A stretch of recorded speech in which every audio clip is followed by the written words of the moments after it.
Hey everybody, St. Paul Peterson here. Welcome to Music on the Run. Hey, guess what? We've reached a milestone. It's episode 40. Do you hear me? 40. We've been around for about a year and a half. So many thanks to everybody who's been tuning in, listening, and watching on social media and YouTube. We're still going strong, man. We have no intentions of slowing down. So, again, thank you for your patronage. And thanks to our patrons who have been helping us put on this podcast for the past year and a half. If you don't know what we're talking about, go over to patreon.com/Music on the Run podcast. Now, let's get right into it.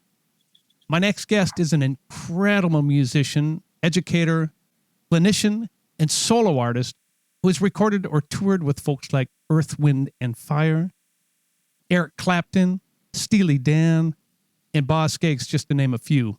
And I met our next guest, oh man, I don't even want to know how many years it is. We'll add it up once he gets on here. But we played together with saxophonist David Sanborn, with my brother Ricky as well. You guys have recently seen him on quite a few of the Funk Fridays.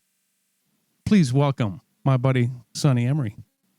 There he is. Hey, what's up, buddy? What's happening? You're one of the few who gets away with calling me PJ. There's not many of you guys left. Hey, man, you know, when you go way, way, way, way, way, way back, you can do that, you know? I miss you, man. I miss you too. You know, it's been a godsend to have at least getting to play, maybe not in the same room with you.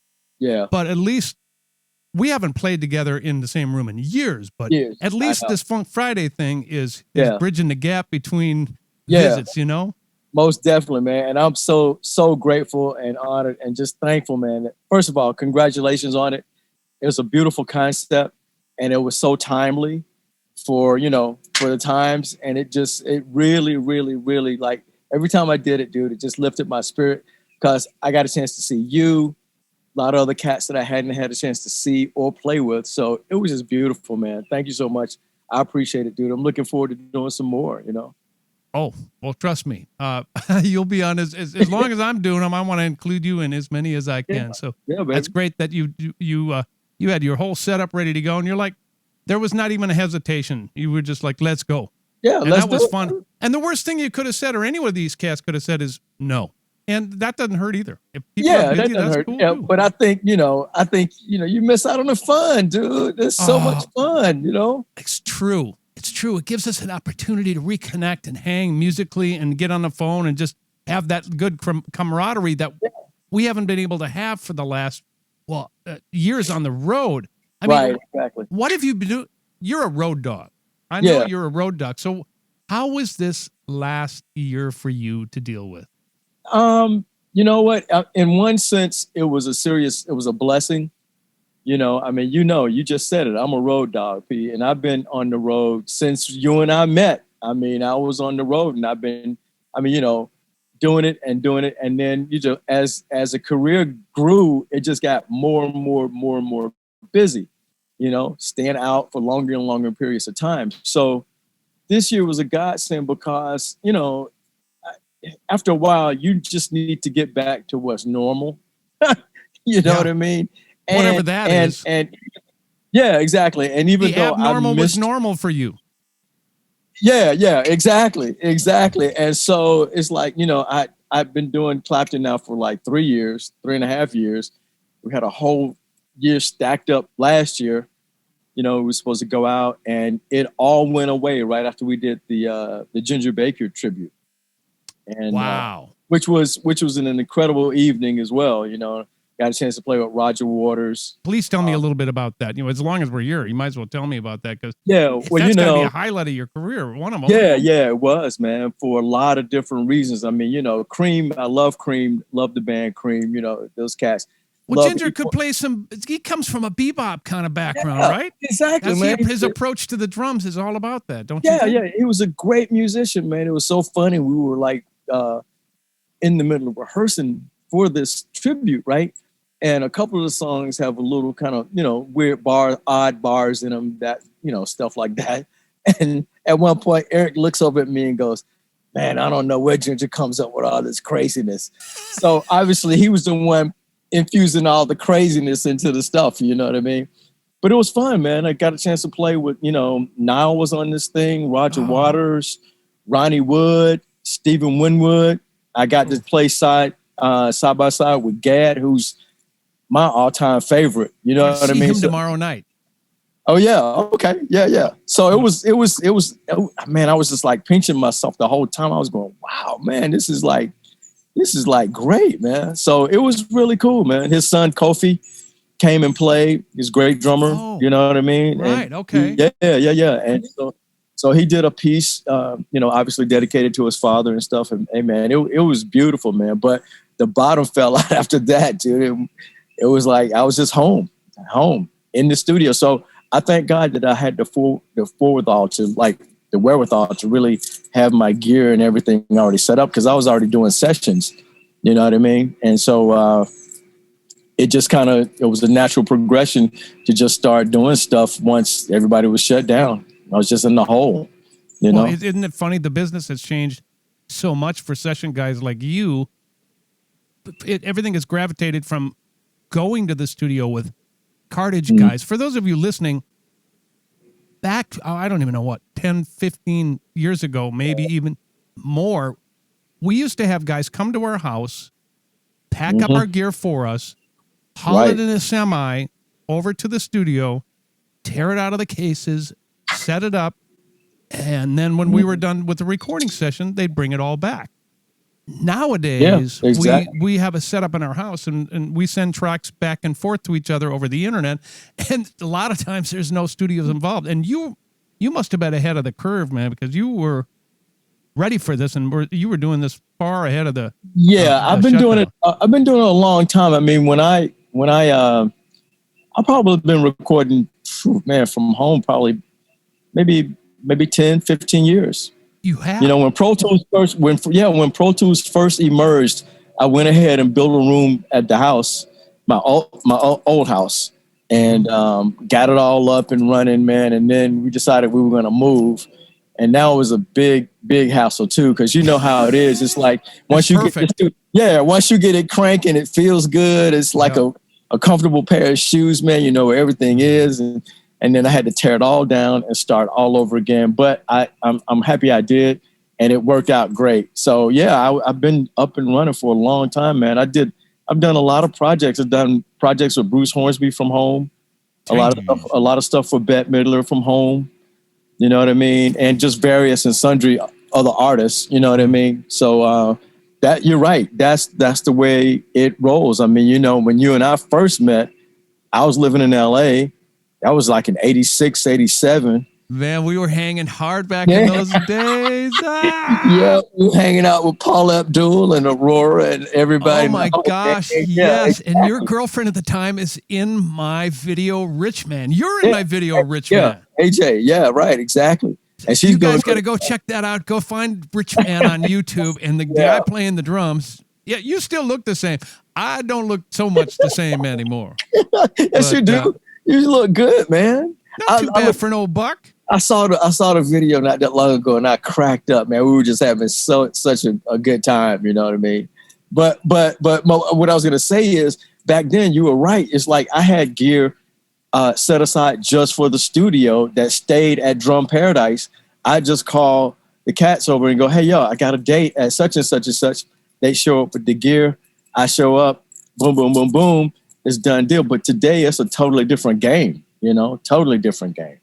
It's kind of a luxury to play in the same room with other guys, isn't it? Yeah. I miss that. I'm really miss that, because the cats who really know what they're doing, like yourself and Ricky and the cats who record a lot, there's a vibe there that you can feel that even if you're in a booth, you can feel that vibe. You can feel that connection, you know what I mean? And so I miss that, man. I really miss that, Let alone the hang that ensues before, after, and during. Yeah, right. That's the most important part, actually. The music is just incidental. Yeah, exactly. I mean, if the hang is good, the music's always going to be good. Yeah, of course. What do you have? I got a little cocktail. Cheers. I'll cheers to you. Cheers, baby. My brother. It's so good to see you. Yeah. Where are you, by the way? You grew up and you live in Atlanta? Yeah, I'm in Atlanta. Yeah. I moved back from LA. I've been back now, man, maybe 12 years, 13 years. Wow. Yeah, long time. But it's like, I mean, you know, it's like when I was, like you said before last year, man, I was on the road so much. Mm-hmm. You know, I was in LA all the time. I was through Minneapolis a couple of times with Jeff Lorber, man. What? And yeah, but you weren't home. You weren't Probably home. not. Ricky I think you wasn't tried home. to call me and said, "Where are Peaches? Where Yeah, are you?" Ricky wasn't at home. As a matter of fact, the last time I saw Ricky was here in town with Stevie Nicks. No kidding. I'm going to see him tomorrow night. I'm going to New York for one night for that Love Rocks thing. That's why I'm seeing Gad. Oh, because okay. It's Gad and Pelton. Yeah, okay. And Will Lee and a bunch of guys. Okay. I Well, said, give all of those big heads a hug for me when you see them, man. I will. You know, I will. Yeah. So I mean, you know, yeah, man, it's just a different ball game now. But I mean, you know, just like we always do, Paul, we've always had to adjust, man. If you're a touring musician or recording musician, you adapt to the situation, whatever it is. You know what I mean? Don't they say adapt or die? Yeah. And that's pretty much what it boils down to, because if you can't adapt, you're going to be left behind. No, yeah. You know what I mean? You're just going to be left behind, you know? You know, the beautiful thing about doing the Funky Friday thing with you too was it made me stay on top of my studio chops. Oh, not just playing, but the engineering part, you know what I mean? Right. Because I mean, you know, I don't have a guy, you know what I mean? So we are our own guy. Yeah, exactly. We have downsized. Yeah, and right. we have to know it all now, don't we? Budget cuts. Yeah. Yeah. More money in my pocket. Yeah, right. So it just, you know, that, you know, when you do something and you just get a chance to really do it repetitiously, it really helps you to just get better, basically. You know, it's practice. Yeah, right. You practice the drums. You practice engineering. Yeah, right, exactly. But man, I just want to say, dude, you writing some great stuff, man.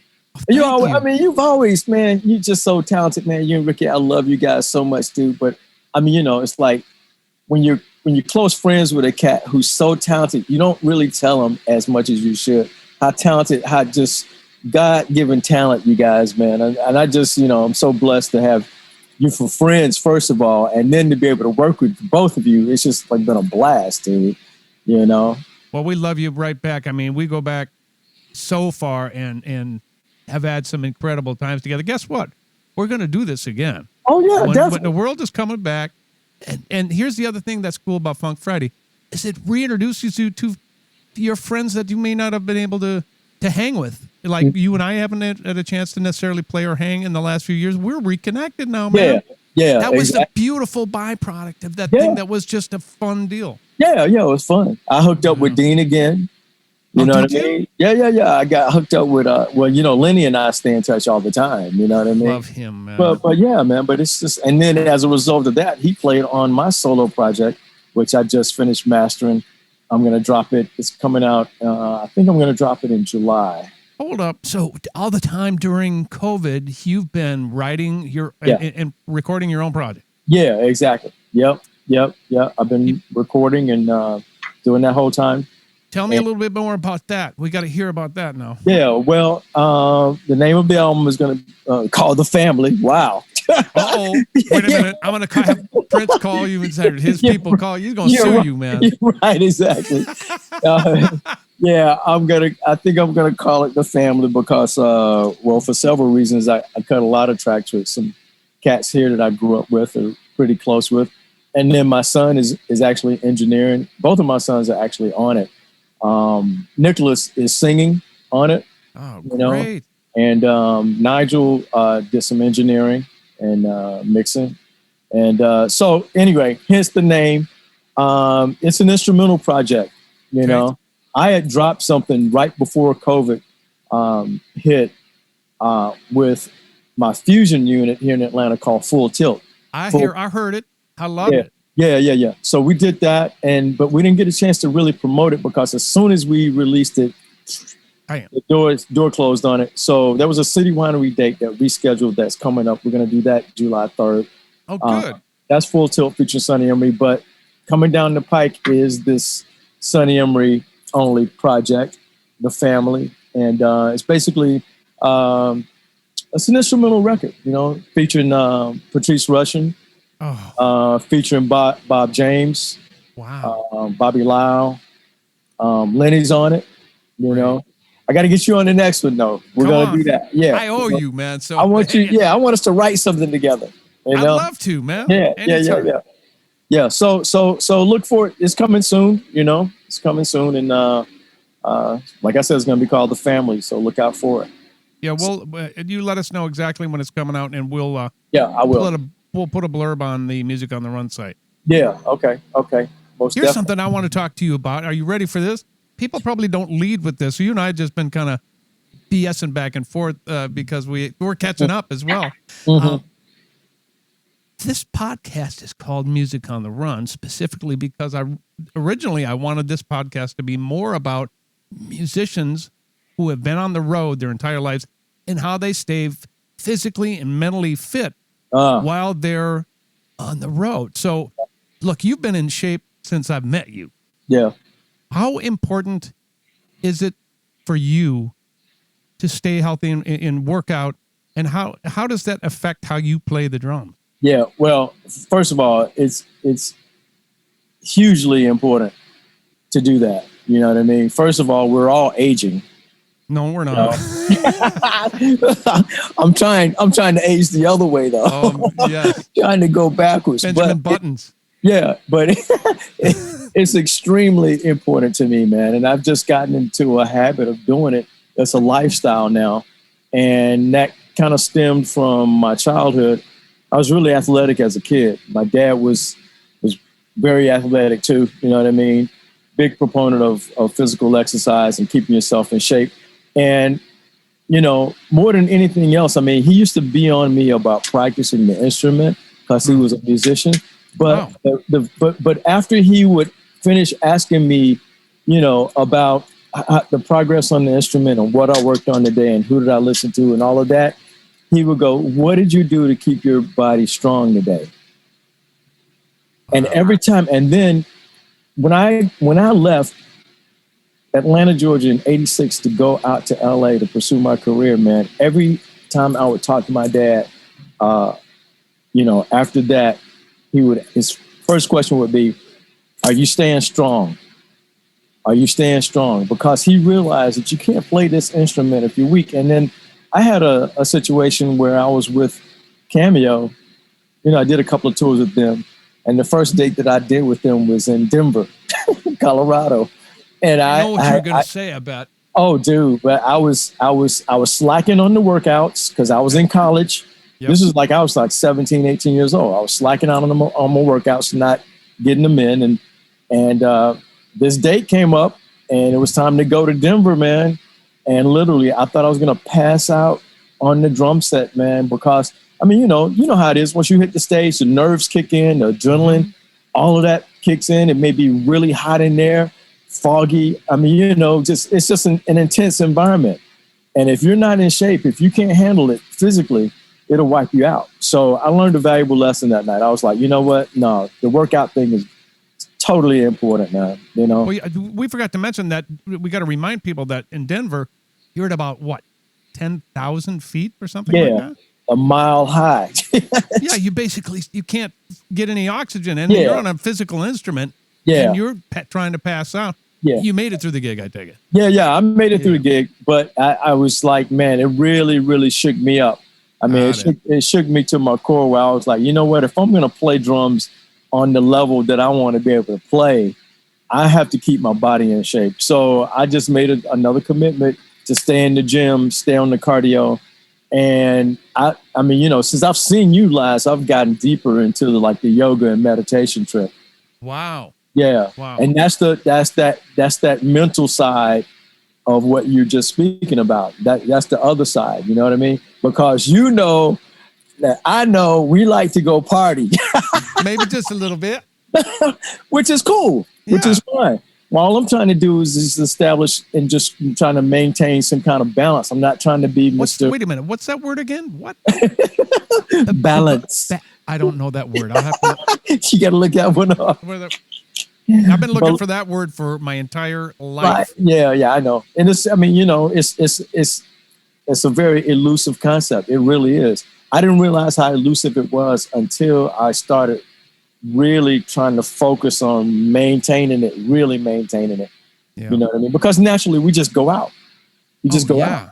You know, just naturally as humans, we just, you know, because you don't want to be so rigid on yourself that you're not having a good time, that you're not living life. You know what I mean? So I figure, hey, look, you know what? If I get up every day and do what I need to do for my body, I can party, I can do what I want to do. You know what I mean? Right. Well, give me an idea of what it is that you do. Let's talk about what you do now at the age you're at, and then how that has changed from what you used to do. Back when we were kids. I mean, I've been on this current routine that I'm on right now. I'm 58. I turned 59 December 23rd. Okay, but it's coming. It's coming fast with no breaks. Yeah. So the current routine that I'm on now is I'll get up in the morning, and I generally do. For me, the day starts with apple cider vinegar, turmeric, lemon juice. All right, do that in some water. Bam. And I get up, and I'm either gonna ride my bike, or swim for cardio. So I usually do that, and then I'll do some weights, you know, pair it with that, and that'll be my workout for the day, you know. And then because I know probably I'm either going to do a session that day or I'm going to sit down and practice. And for me, just playing the drums is physical in and of itself. So I get a workout just playing. So if I know that I'm going to be playing, I don't, kill myself on the workout. I try to save some, but I just try to stay consistent. And then the next day for me will be a yoga routine. I've been into Kundalini yoga for about 25 years now. Wow. Yeah. I don't even know what that is. Yeah. Since I started, I started with Earth Wind in 87. Yeah, that's when I started. Verdine turned me on to it, man. Verdine and Maurice. It's just a yoga practice, but it detoxifies the body. We're gonna have to talk a little bit offline because I can't. First of all, I'm the tightest white man you'll ever meet in your life. I'm also heavily caffeinated, so those are two bad things to start our yoga practice on. I was doing P90X, and I'll tell you the one thing that I would try to always avoid was the yoga workout. But I killed the rest of it. I crushed it. But I was like, yoga, check please. Check please. Yeah. But I mean, hey, check it out. It's not for everybody. And the reason why it works for me is because as a drummer, I have to make sure that my back and my legs and arms stay nice and limber. You know what I mean? I mean, I've always tried to, when I play, I'm just trying to be as fluid and as relaxed as possible. That's how we, that's just how we approach those grooves, trying to make them feel as great as they can feel.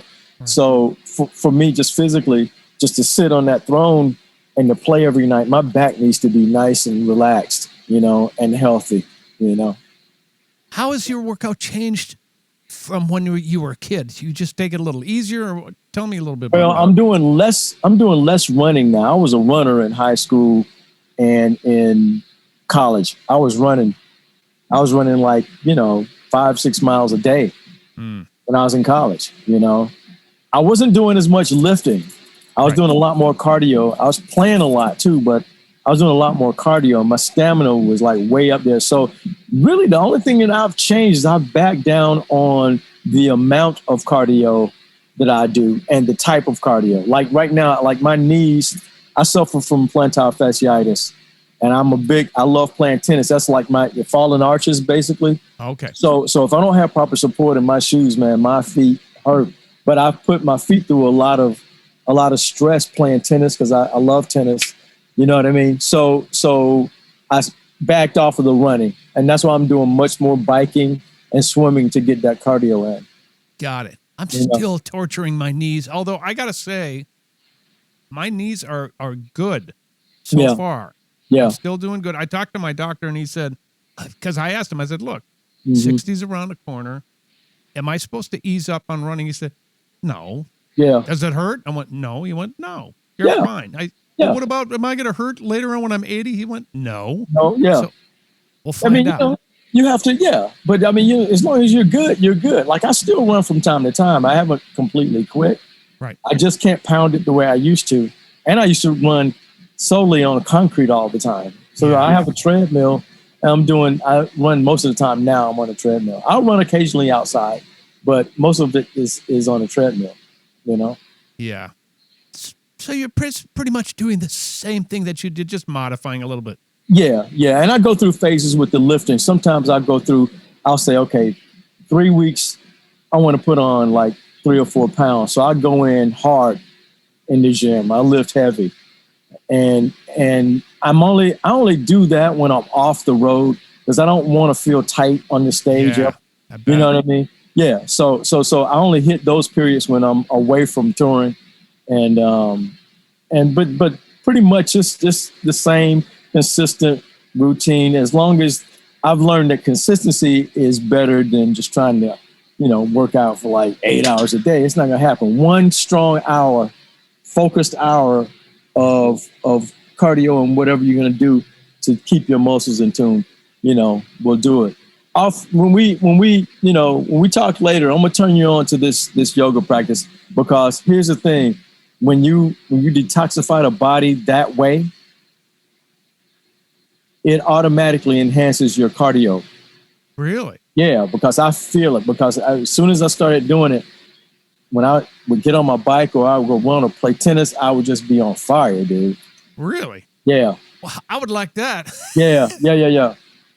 And I really felt it. Like I started when I was with Earth, Wind and Fire, that was like in 87. Maybe like, I would say after 2 weeks of doing this routine, man, we would do a routine before we hit the stage, and it would just be like somebody just lit a fire under me, man. I just had so much energy. You know what I mean? So Verdine and Maurice White from Earth, Wind and Fire turned you on to this practice. Yeah. Yep.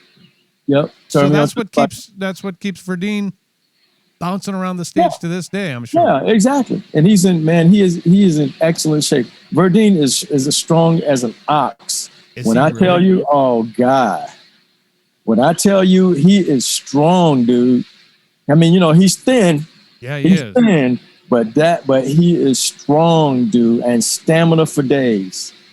He's one of my idols. Yeah, as was Maurice as well. Yeah, of course. Those guys, I mean, you and I kind of grew up on the same stuff. And speaking of which, tell me about going to see James Brown and Clyde Stubblefield. Oh, I want to hear about that. You were a kid, right? Yeah, that was dope, man. That was so dope. It was amazing. All I could say was my mouth was open the whole time. I was really scared because it was so overwhelming. Oh. And just the groove was just, how Miles said, he felt it in his body. I really did. I felt it in my body. It was just like, wow, man, it's like, these cats are just like, they're doing this. But it sounds like one guy, first of all. It sounds like one big ass machine. You know what I mean? And it was just overwhelming, man. I was like, man, I want to be able to play like that. You know what I mean? I want people to feel that when I play. But it was that a turning point for you when you heard that? How old were you when you went and saw that? I think I was like maybe 8, 9. Oh, wow. Yeah. Okay. 8, 9. And went with my cousin and a couple of his friends. And it was just, man, I remember it was just loud. And I was just in awe the entire time. My parents weren't going to let me go. but they decided to just let me go. And then another experience that I had like that, my dad took me to see Art Blakey. Oh, and Jazz Messenger. And Paul, he got a chair and pushed the chair right up against the stage. The stage is right here, right? I'm looking up. I'm right up under Art Blakey, dude. I'm right up under him. My dad made me sit there the entire show. You were either in heaven or you were having a panic attack. Yeah, right, exactly. Or combo platter. Yeah, but those are two experiences as a child that I remember where the music was just, it was surreal. Now I know how to describe it. I didn't know how to describe it then. Yep. But it was surreal. Both experiences were surreal, man, because it's like, you sit up under masters, you see masters at work like that, it doesn't really hit you until later. Do you think that was one of the things that got into your soul that made you decide that you were indeed going to do this music thing for a living? Yeah, I think by then, by 8 or 9 years old, I was totally in love with playing the drums since I started, man. And I toyed around with, as every kid does. Oh, I want to be an astronaut. I want to be an architect. I want to be this. I never stopped playing drums. Never stopped playing drums. I started focusing on really the career of playing music as a drummer when I started focusing on the session cats. Okay. You know what I mean? The early 70s, all the cats doing sessions then, all the way up, you know what I mean, through those heavy session periods where, Gad was on everything, Chick, Jay Graydon, Al Jarreau, Patty, Quincy, that whole camp, the whole Quest Records camp, all of those, and Maurice coming out of that whole Memphis thing too, paying attention to all of that stuff. I was like, man, these cats are making a great living playing music, dude, recording music, you know what I mean? But I also knew that, okay, in order to be a first call studio cat, you got to be on top of your game. Right. Because there's a lot of competition. Let me ask you this, because you're one of the few cats I know that went to college. You could have gone right on the road, bypassed everything, which you did while you were in college. But why did you choose to graduate and do your due diligence and graduate from college? Yeah, well, first of all, both of my parents were educators. Ah. All right. So and so was my aunt, so was my uncle. So I was surrounded by educators, people who value completing your education. Plus, I knew that what I was going to garner from school was just going to add to what I was getting in the club every night.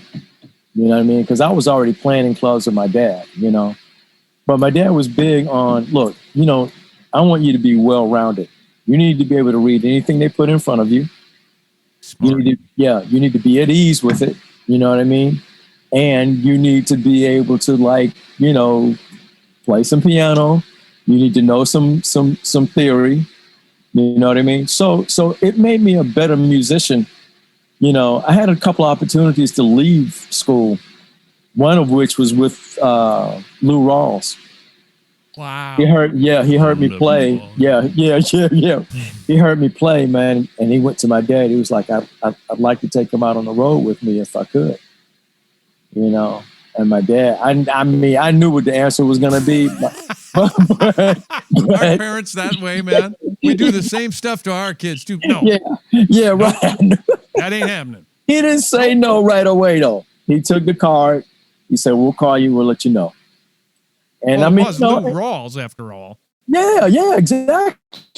And he followed through. He called back. He called my pops back and everything, man. And but my dad wouldn't let me go. He wouldn't let me do it. And then when the Cameo situation came up, that was a situation where I had to beg my folks to let me do it. You know what I mean? They did.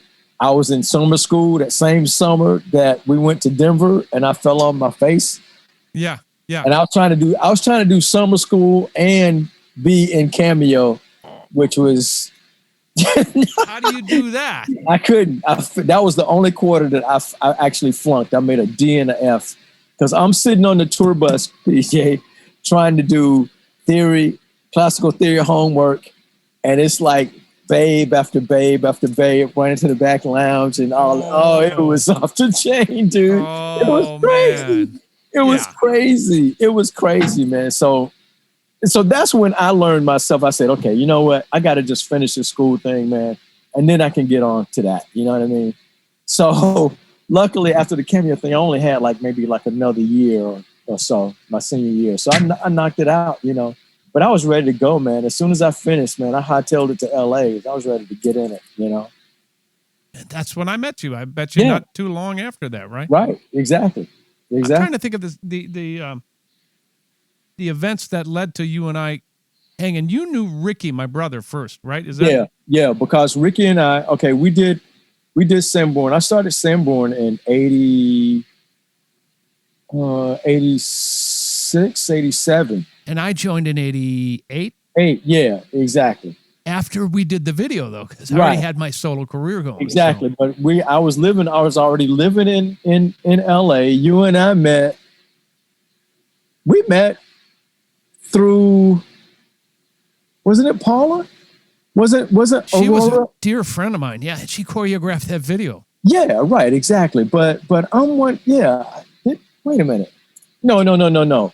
We knew. I met you. Ricky introduced us. Had to be. Yeah. No, Ricky introduced us when I was with Sanborn, and then you came and did Sanborn with us. Right.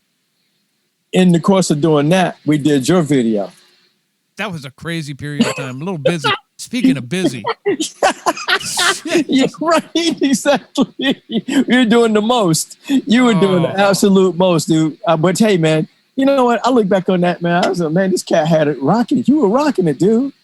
You were rocking it. I was just trying to hang on for dear life. You had no idea. I'm like, fake it till you make it, baby. You know.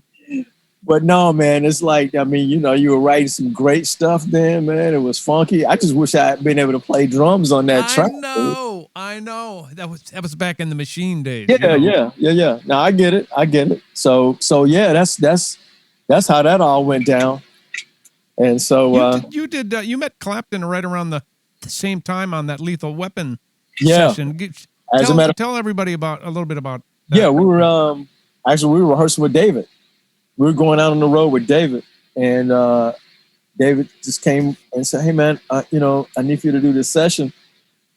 You know, or BB, one of them came and said, "You know, David wants you to do this session." So I was okay, cool. So I show up, I go to the studio, I walk in, and Eric is sitting on the couch. I had no idea he was on the date. Right. Wow. Yeah. Whoa. Yeah. I would have been freaked out, man. Yeah, After all, it is Eric Clapton. Oh, dude, I was quiet as a mouse. I didn't say, I spoke to him, but I didn't say anything, you know, because Michael Kamen was there. Oh, I remember him, sure. Yeah. Michael Kamen was there, David. And I remember that night they had hired Bonnie. They had hired Tom. And the cues that we were doing, I thought we were going to be tracking with everybody. So I got really nervous when I saw Eric. Because I was like, oh, shit, I'm playing with Eric. I was like, oh, shit. But as it turned out, he and David were just there that night. They weren't recording. I mean, I think David did some overdubs, but the basic tracks that we did that night were just bass and drums. With Michael came and kind of like directing Tom and I. You know, we did like a couple of long fight scenes, you know. Right. But yeah, that was the beginning of my relationship with Eric, you know. And then we just kind of stayed in touch throughout the years. He came and saw me with Earth, Wind, and Fire. You better tell me a little bit about Earth, Wind, and Fire. Oh, yeah, man. One of my favorite band, probably besides Stevie, they run neck and neck. Yeah. You joined, and then you were a fan before you had the opportunity to play with them, right? Yeah. Oh, no, I was a fan, yeah. Look, man, when I was like 14, 15, I had the All in All poster on my bedroom wall, dude. Oh, sure. And I had Sing-A-Song, the 45 on the record player, and those big, you remember those big headphones? Oh, yeah. Playing along with that joint, yeah. So, no, I was a huge Earth, Wind & Fire fan, man. How did that happen? How did you get the call? I was living in L.A., and I was on the road with David when it actually happened. I was out with Ricky. You may have been out with us at that time, too. Yeah. Who knows? Yeah, you may have been. I forget exactly what. Let's see. It had to have been. It was in '87. It was the summer of '87. So maybe that was just before. Oh no, that was just before you got in, because I think you came in the next year, right? I think I did. Yeah. But anyway, we're on the road, and I call home to get which is LA. I called home to get my messages, because back then we had the answering service, the little machine that took messages for you, right? And Sam Sims was my roommate. Yeah. What a great player. Give him my love if you speak to him. I will. He's my roommate. And so I call him, get my messages, and like leading up to that time, man, we were always kidding with each other. He'd call home and I'd go, hey man, Quincy call. Or I'd go, hey man, Michael Jackson call. He'd do me the same way. He'd go, hey man, Quincy call looking for you, man. So we kept right, exactly. We kept messing with each other. So I call home to get my messages, and he goes, hey man, Philip Bailey called and left you a message. I was like, yeah, right, man, sure. Yeah. He's like, no, I'm serious. I was like, are you kidding me? He's like, no, I'm serious. And he played me the message, P. He played me the message over the phone just so I would believe. I was like, oh. He said, okay, here's the number. So he wrote Philip's number down. He gave me the number. I called Philip, and just, really casually, Philip was like, hey man, we were just wondering if you'd like to join Earth, Wind & Fire. Maurice and I were talking, and we were just wondering if you'd like to, join Earth, Wind & Fire. And I was like, oh yeah. No, I would not. What a call, man. Yeah. It changed everything, didn't it? Yeah, it did. It changed everything. But you know what? I was really lucky and blessed, man, because it was funny because the schedule worked out so that David's thing kind of like was happening in the gaps of the Earth, Wind & Fire thing. So I was able to kind of do both things for a minute. Yeah, exactly. You were juggling. Yeah, exactly. Isn't that beautiful when that works out? Yeah, man? I love that. I love that, baby. Because you never get stale on one thing. You get an opportunity to go back and play maybe a different kind of R&B or whatever, jazz. Right, exactly. Then go back and play with your heroes. I mean, what a career you've had. I mean, days, Sonny. Do you ever sit back and go, wow. Do you ever take stock in that and just go, man, I'm so blessed? No, I know how blessed I've been, man. You know what I mean? It's been just truly a blessing, man. You know what I mean? But I thank God for it. I thank God for the great people that I've met that He's put in my path. The lovely people, you know what I mean? Great musicians, man. But I just, I'm still hungry, man. I'm still enjoying it. I'm still looking for new stuff to do. I'm trying to grow as a producer, trying to grow as a songwriter. You know what I mean? So I'm just still reaching, dude. I think when you stop reaching, that's the end. Well, as Don Elias used to say, put your best suit on and lay down. Oh, we had some good times with him, didn't we? Oh, dude. He used to say that, dude. He used to take me out with that one, boy. Put your best suit on and lay down, boy. Between your brother and Don Elias, man, I have had some of the most memorable days of my life. I bet you have, because I have too with those two knuckleheads. And you, for that matter. Right, exactly. Exactly, man. So, yeah, dude. Tell me a little bit about Steely Dan. That's everybody's dream to be on a Steely Dan record. Yeah, every musician's dream. Yeah, no, that's and that just kind of came out of me rolling up to New York a lot. I was working with Nile a lot. I was working with David, so I was just kind of in that New York mix a lot. Tom actually turned me on to the Steely Dan thing because they were Tom Barney. They were recording. I had a whole bunch of cats coming through, Vinnie Colaiuta, Sterling. Oh man, the list went. Rick Marotta. It was just a whole bunch of cats recording stuff for them. And I got a call to just come in and cut. They were doing it in 3-day increments with everybody.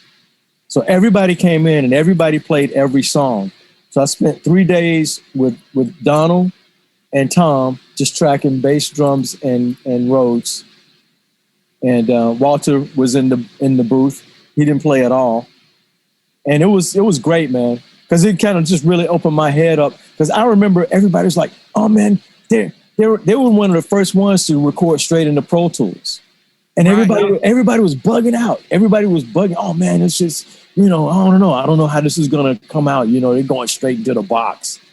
I mean, that it was great. I had fun, and I played every song that's on that album, but the only one that actually made the record, because they choose from everybody, was West of Hollywood. And you won a Grammy. They got album of the year. Didn't you? Yep. Record of the year. Sure did. Yep. So I was like, yeah. I was sweating though, man, because I didn't even know if I had made it. It was just like you just cut the tracks and you sit around and wait until it comes out. And then the day it came out, I went to Tower Records and I ran in there frantically, got it. I was opening it up, and I finally opened it up in the store, and I saw my name when I was like, yeah, I made it, So, yeah, man.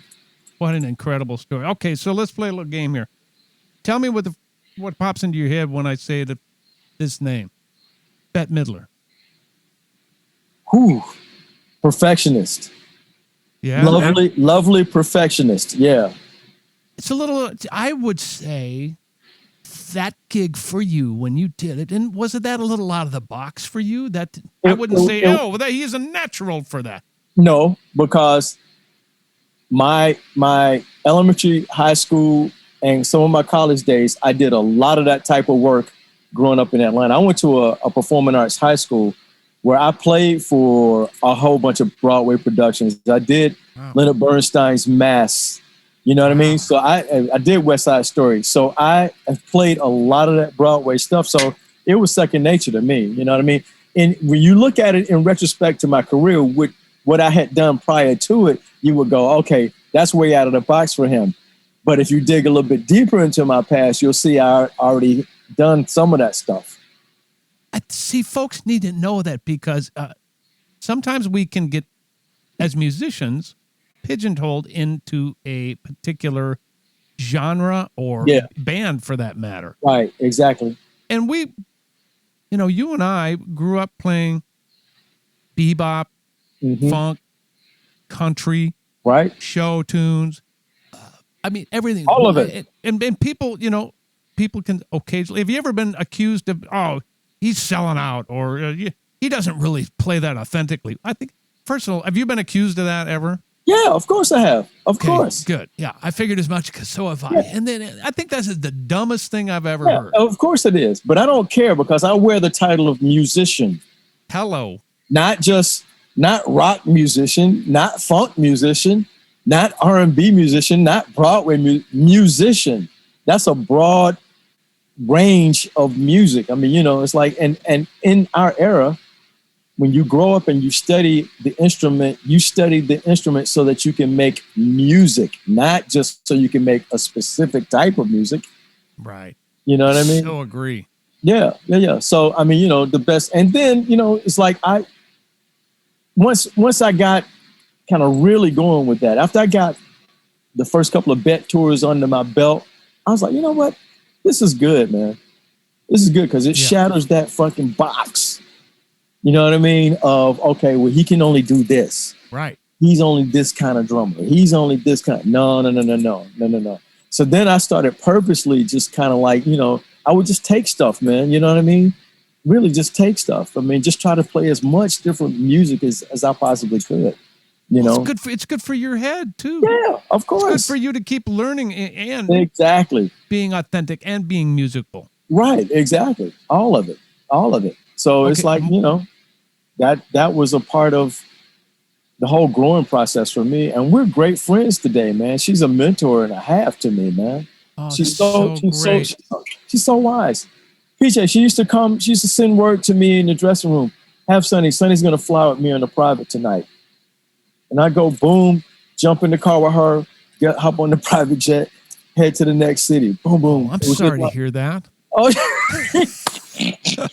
but you know what? And I asked her about it. It came down to a point where, she started to really respect the craft because, she's a pure artist, dude. And when she sees somebody who has put in the kind of time she put in, it's a respect thing. It's like when I look at you, dude. It's like you didn't just get to where you are.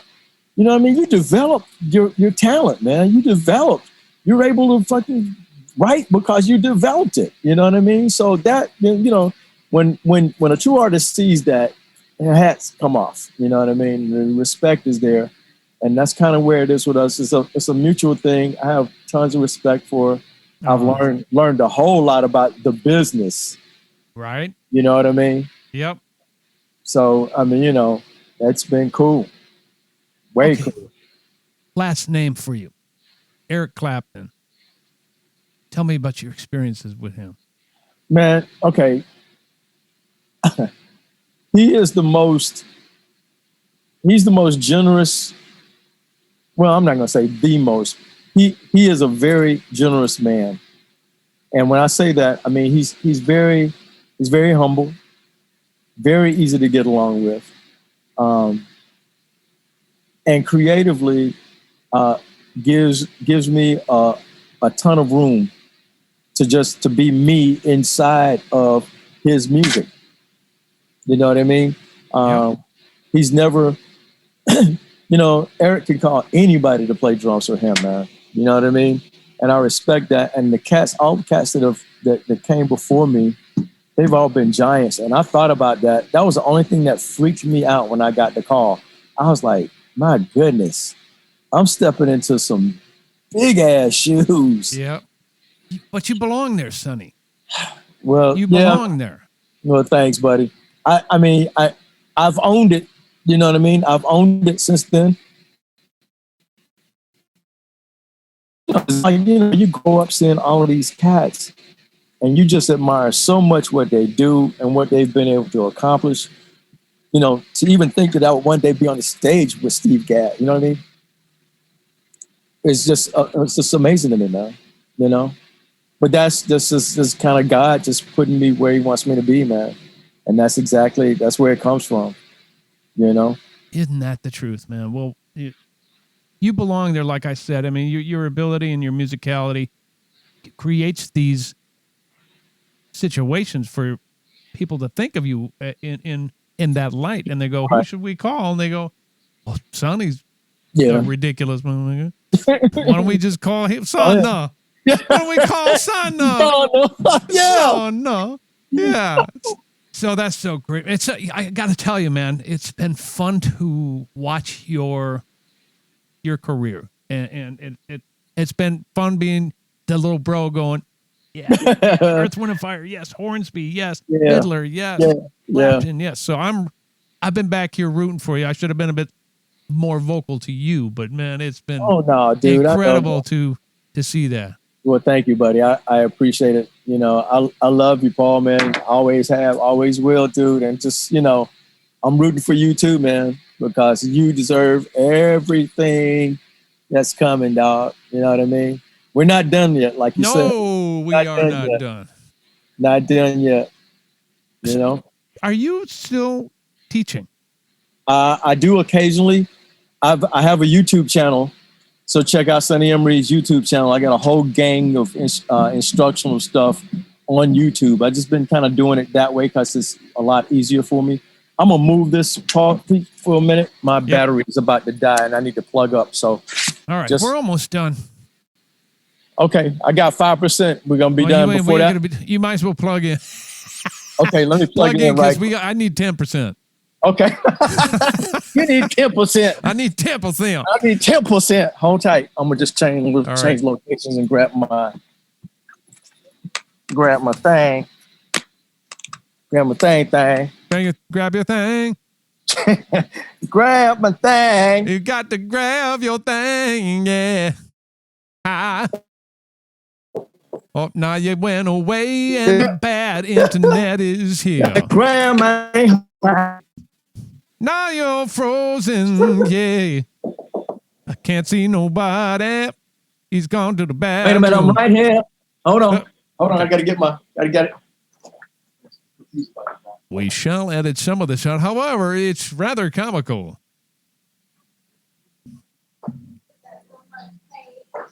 Trailers for sale or rent. Do.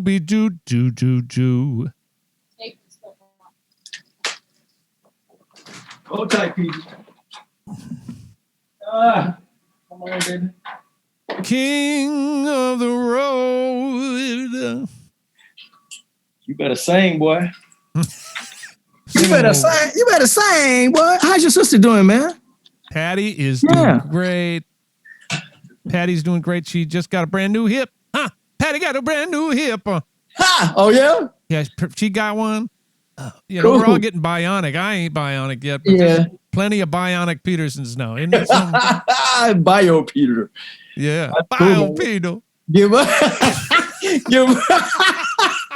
her a big hug for me, man. I will, man. Tell me when are you guys slated to hit the road soon, or what's going on with the Clapton band? We have a tour supposedly in September. Nice. That's going to be actually announced here pretty soon, I'm thinking. So, I mean, it just depends on the COVID thing, but I think it's coming for sure, What keeps you excited about staying in the music business? The fact that there's so much that I still have to learn. And I just, and now that I've always enjoyed the recording process, but now I'm producing and writing a lot more. I'm really enjoying the entire process from start to finish. You know what I mean? Like come up with a germ of an idea, you know what I mean? And then getting the tracks cranking, getting them to the point where they feel really good, you know what I mean? And then start sweetening them, and then the whole production process. I'm loving it, You froze. Yeah. Am I there back? You are. I got you. Am now. I back? I got you now. But you were just saying that you love the whole production process. Yeah, I just love the whole process. I love the whole process, And I think you and I and cats of our generation, we need to keep doing it so that the younger cats can really learn how it used to be done. I mean, you know what I'm saying? It's like we bridge that gap between the digital divide and the analog world. You know what I mean? So, we're kind of like the glue. True. With that generational glue between that future thing and the past, So here's what I want you to do. Give some advice to save some kids some heartache and hardship that are just coming up in the business. Man, what would you say to these guys to not only inspire, but maybe save them a little headaches along the way? The first thing I would say is honor all of your commitments, large and small. I've seen a lot of cats miss out on great situations because they bailed on a situation that in their mind was not as significant as the one that they thought that they were going to get. But you have to keep in mind that every time you do that, your reputation suffers. So your reputation precedes you. That is so true in this business, man. True. People talk. As a matter of fact, the funny thing is when Eric was looking for me this last round, Bruce Hornsby, You want to say that last part again? My advice is, hey man, just honor. Now I'm saying, as a matter of fact, when Eric was looking for me this last period, he called Bruce Hornsby. Oh, wow. Yeah. Because I was working with Bruce a lot. Right. Yeah. So it's all about reputation. Yeah. So people talk. You know what I mean? Good and bad, right? People talk good and bad. Yeah, let's have them talking good about you. Yeah. Good and bad. So if you're one of these cats that's spreading bitterness and you're hard to work with and it's unprofessional, man, you that's going to spread. People are going to know that about you before you even show up to play. And a lot of times you can be the baddest player in the world, man, but if you're not going to show up on time, what good is that do anybody? True. You know what I mean? So honor your commitments. Honor your commitments. I've been in several situations where I've had to go, you know what? I've already told such and such that I was going to do their gig, so I'm going to have to pass on that, even though that was paying more money. Right. Good advice, man. Yeah. Dude, before I let you go, first of all, I want to tell you how much I love you and the family loves you. Yeah. And thanks for taking time. And it's really important to share your story and inspire the next generation coming up and the people who run to this podcast. They want to hear the inner workings of the music business, especially with someone like you, man, that's so well respected. Remind us again when your record's coming out. We're aiming for late June. So we're going to do a serious, social media blast. So you'll know specifically. So look for us like mid to late June. And you'll be all over social media, Sonny Emory and SonnyEmoryMusic.com. Yep, that's right. And also check out the YouTube channel, Sonny Emory on YouTube. Right. Well, we will be looking all over for you, man. I can't wait till we play together in the same room. Yeah, baby. We'll do it. Keep it up, buddy. Proud of you. Thank you. And you, man. It's so fun to watch your career. That's it. Hey, you guys, we'll see you in a couple of weeks for episode 41. Thanks again so much for listening. Take it easy. Music on the Run was hosted by yours truly, St. Paul Peterson. Edited and produced by my buddy Davide Raso. Artist relations by Owen Sartori. Video editing by Tanner Montague. And a very special thanks to the people who financially support this podcast. And remember, reputation is everything.